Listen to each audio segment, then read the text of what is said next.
Hello dear student, आप सभी का एक बार फिर स्वागत करते हैं अपने इस यूट्यूब चैनल पे। आज के इस वीडियो में क्लास 10th विज्ञान का 2024 का जो सेट नंबर 5 चल रहा था उसका लेक्चर नंबर 6 करने वाले हैं। इसके पीछे मैंने आपको इसका 5 लेक्चर दे चुका है। यदि अभी तक आपने उस वीडियो को नहीं देखा है तो उस वीडियो को जाकर जरूर देख लीजिएगा।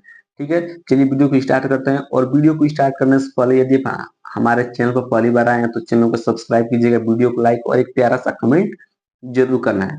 यदि आपको ये वीडियो अच्छा लगेगा तो प्लीज एक सब्सक्राइब और एक प्यारा सा कमेंट जरूर करना है। और एक और बात की, यदि आप 2025 के एग्जाम में 95 प्लस स्कोर करना चाहते हैं तो आपको कुछ नहीं करना है, बस एक ही काम करना है बाबू कि 2024 के जितने सेट हैं, सर कितने सेट हैं बाबू, 7 सेट बने हुए हैं। यदि इन सातों सेट को लगाकर आप 2025 एग्जाम में चले गए तो यहाँ से आपका 95 प्लस स्कोर हो सकता है 100%। यही सभी सातों सेट से क्वेश्चन बन के आपके 2025 एग्जाम में 100% आएंगे।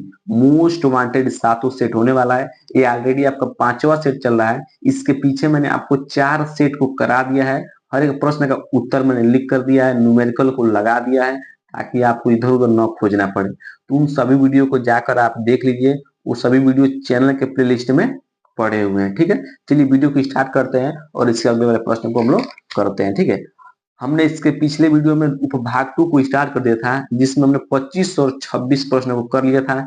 इस वीडियो में हम 27 नंबर प्रश्न को करेंगे और आपका उपभाग 2 क्या हो जाएगा, कंप्लीट हो जाएगा।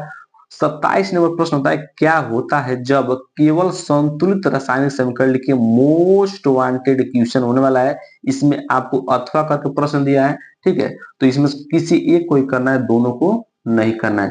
मैं किसको करा दूंगा, मैं ऊपर वाला करा देता हूँ, ये वाला जो संतुलित रासायनिक समीकरण लिखना है, इसमें बच्चे को बहुत ज्यादा दिक्कत होती है तो मैं इसको करा देता हूँ। ये मोस्ट इंपोर्टेंट, ये 5 क्वेश्चन होने वाला है इसका। ठीक है, तो चलिए एक एक प्रश्न को हम लोग देखते हैं और उसको सॉल्व कर लेते हैं। ठीक है, पहला प्रश्न है कि सोडियम ऑक्साइड की जल से क्रिया कराई जाती है। ठीक है, जब सोडियम ऑक्साइड की जल से क्रिया कराई जाती है तो क्या होता है, उसका केवल संतुलित समीकरण लिखना है। ठीक है, तो चलिए मैं इसको कराता हूँ, इसको थोड़ा साइड करते हैं और आपको मैं बताता हूँ। ठीक है, सबसे पहला प्रश्न क्या कर रहा है इसमें, कर रहा है पहला प्रश्न कि सोडियम ऑक्साइड। ठीक है, तो सबसे पहले आपको क्या पता होना चाहिए, आपको पता होना चाहिए बाबू कि जो सोडियम ऑक्साइड होता है उसका सूत्र क्या होता है। ठीक है, तो सोडियम ऑक्साइड का सूत्र क्या होता है, एन ए, इसको बोलते हैं सोडियम। सोडियम ऑक्साइड सूत्र है Na2O। इस सोडियम ऑक्साइड का सूत्र होता है। जब ये जल से क्रिया करता है, किससे क्रिया करता है आपको, जल से क्रिया करता है तो क्या बनाता है, जब ये जल से क्रिया करता है तो सोडियम हाइड्रा ऑक्साइड बनाता है। क्या बनाता है, सोडियम हाइड्रा ऑक्साइड बनाता है। जब सोडियम ऑक्साइड जल से क्रिया करता है तो क्या बनाता है, सोडियम हाइड्रा ऑक्साइड NaOH बनाता है। ठीक, अब इसको क्या करना है, इसको संतुलित करना है। क्या करना है, संतुलित करना, ध्यान समझिएगा। इधर सोडियम कितना है, 2 है, इधर सोडियम कितना है, 1 है। तो इसको 2 बनाने के लिए क्या करोगे, इससे 2 से गुणा करा दोगे। ठीक, इधर भी सोडियम 2 हो गया, इधर भी सोडियम 2 हो गया, मतलब संतुलित हो गया सोडियम। अब देखिए इधर ऑक्सीजन कितना है, एक यहाँ पर है और एक यहाँ पे है, तो एक एक कितना हो गया, 2। ठीक है, इधर भी ऑक्सीजन कितना है, 2। देखिए यहाँ पर 2 आगे लिखा है ना, तो इसका मतलब ऑक्सीजन कितना है, 2 है। ठीक, वो भी बैलेंस हो गया। हाइड्रोजन इधर कितना है, 2 है, इधर भी हाइड्रोजन कितना है, 2 है, क्योंकि 2 से गुणा करा दिया गया है। ठीक, आशा करते हैं कि आपको संतुलित करना आ गया होगा। ठीक, अब दूसरा प्रश्न क्या है, दूसरा प्रश्न कह रहा है इसमें कि कह रहा है कि शुष्क बूझे चूने से शुष्क क्लोरीन गैस की क्रिया कराई जाती है।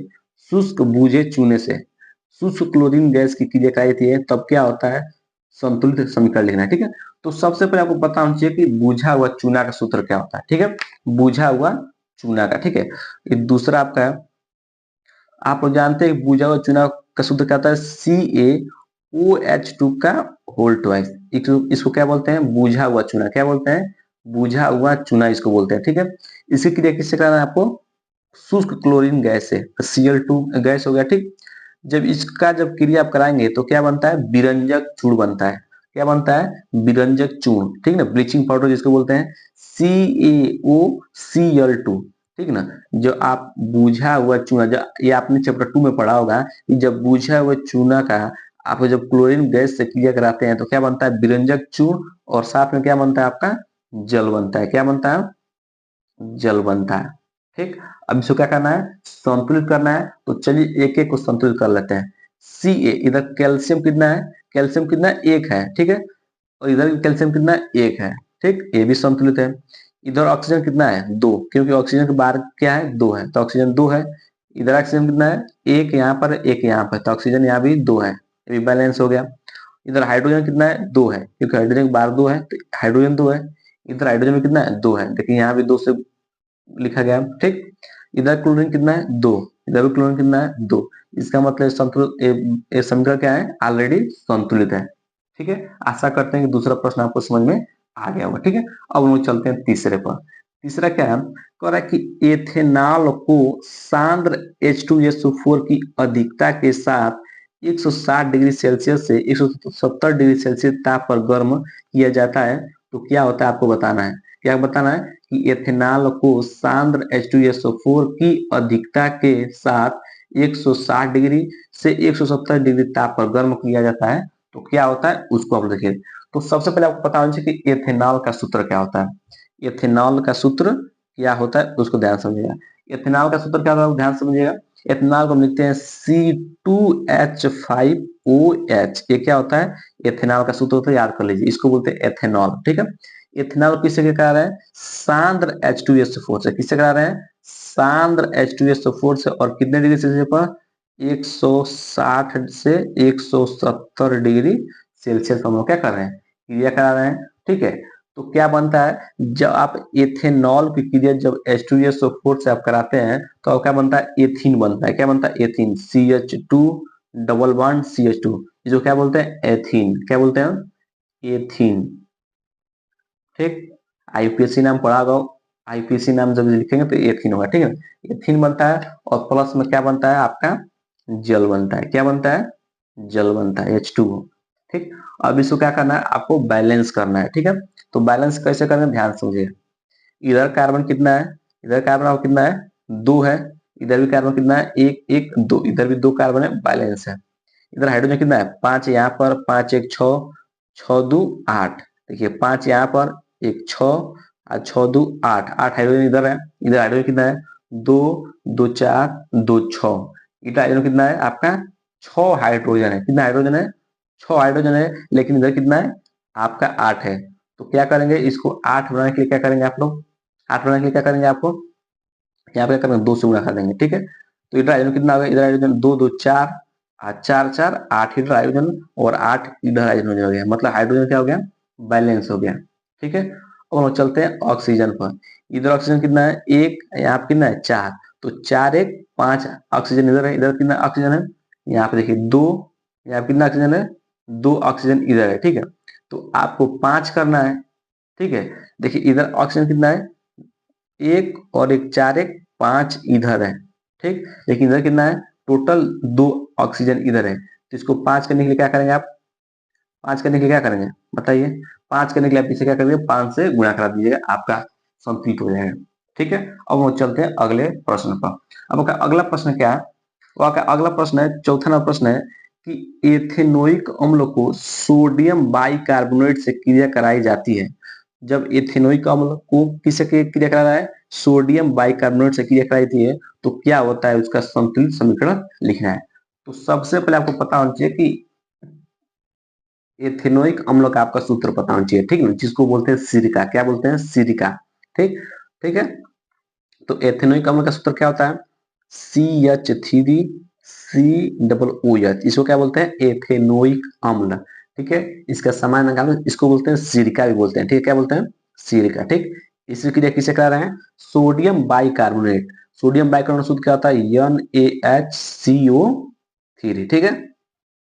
जब आप एथेनोइक अम्ल की क्रिया सोडियम बाइकार्बोनेट से कराते हैं तो आपका क्या बनता है, आपका बनता है CH3COONA, ठीक है, ये बनता है, ठीक है। और प्लस में क्या बनता है आपका, कार्बन डाइऑक्साइड, और क्या बनता है आपका, क्या बनता है, जल बनता है, ठीक।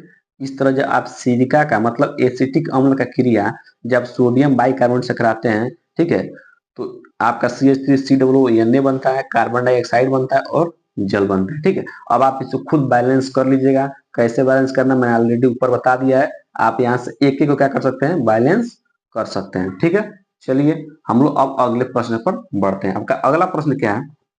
पांचवा नंबर प्रश्न है कि करे कि एथेनॉल को सांद्र H2SO4 की उपस्थिति में एथेनोइक अम्ल से साथ गर्म किया जाता है। जब एथेनॉल को सांद्र H2SO4 की उपस्थिति में, किसकी उपस्थिति में? H2O4 की उपस्थिति में एथेनोइक अम्ल के साथ क्या किया जाता है? गर्म किया जाता है। तो ध्यान से समझिएगा इस प्रश्न को। ठीक है, सबसे पहले कह रहा है कि एथेनॉल को, किसको? एथेनॉल को। तो एथेनॉल का सूत्र क्या होता है? अभी मैंने ऊपर बताया, इसको क्या बोलते हैं? एथेनॉल। तो C2H5OH। ठीक है, ठीक है।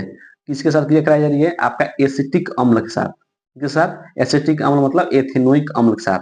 तो एथेनोइक अम्ल का सूत्र क्या होता है? अभी मैंने ऊपर बताया CH3COOH। ठीक, इसके साथ कराई जाती है। और किसके उपस्थिति में?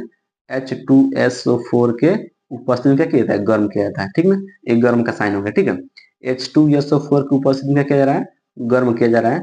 जब आप एथेनॉल को एथेनोइक अम्ल के साथ H2SO4 की उपस्थिति में गर्म कर रहे हैं, तो आपका क्या बनता है? ध्यान समझिएगा। यहाँ पे आप क्या बनता है? आपका बनता है CH3COO आपका बनता है एस्टर। क्या बनता है? इसको क्या बोलते हैं? एस्टर। क्या बोलते हैं इसको? एस्टर। तो जब आप एथेनॉल को एथेनोइक अम्ल के साथ H2SO4 की उपस्थिति में गर्म करते हैं, तो क्या बनता है? आपका एस्टर बनता है। CH3COO ये क्या बनता है? आपका एस्टर बनता है। ठीक है, आशा करते हैं कि पांचवा भी आपको समझ में आ गया होगा। ठीक है, चलिए इस तरह हम लोग अगले प्रश्न को करते हैं। अगला, अब आप लोग पांचवा देखिए। पांचवा क्या है कि एथेन को वायु में जलाया जाता है। ठीक ना, एथेन किस में जलता है? वायु में जलाया जाता है। तो क्या होता है? इसका केवल संतुलित समीकरण लिखना है। तो सबसे पहले आपको पता होना चाहिए कि एथेन का सूत्र क्या होता है। जिसको पता होना चाहिए एथेन का। ठीक, तो छठवा देखिए, एथेन का सूत्र क्या होता है? C2H6। इसको क्या बोलते हैं? एथेन बोलते हैं। ठीक ना, इसी क्रिया किससे कराना है आपको? जल से, सॉरी वायु से कराना है। किससे? वायु से। तो आपका वायु O2 हो गया। ठीक, जब आप कराएंगे तो क्या बनता है? यहाँ से आपका बनता है कार्बन डाइऑक्साइड प्लस क्या बनता है? जल बनता है। ठीक है, जब एथेन की क्रिया वायु से कराएंगे तो क्या बनेगा? कार्बन डाइऑक्साइड गैस और जल। ठीक है, अब इसको संतुलित करना है। तो इसको संतुलित करने का क्या कीजिएगा? यहाँ से 7 से गुणा करा दीजिएगा, और यहाँ पे 4 से गुणा करा दीजिएगा, और यहाँ पर 6 से गुणा करा दीजिएगा। ठीक है, तो इस तरह पर क्या हो जाएगा? ये आपका बैलेंस हो जाएगा। और यहाँ पर किससे गुणा कर दीजिएगा? 2 से। ठीक, आपको संतुलित समीकरण लिखना था, तो ये वाला थोड़ा कठिन। इस तरह क्या हो गया? आपका संतुलित हो गया। ठीक है, आशा करते हैं कि प्रश्न एकदम अच्छे से समझ में आ गए होंगे। इस तरह आपका जो उपभाग 2 है, ये पूरी तरह से क्या हो गया? कंप्लीट हो गया। वीडियो कैसा लगा कमेंट बॉक्स में जरूर बताइएगा, और चैनल को सब्सक्राइब जरूर कीजिएगा।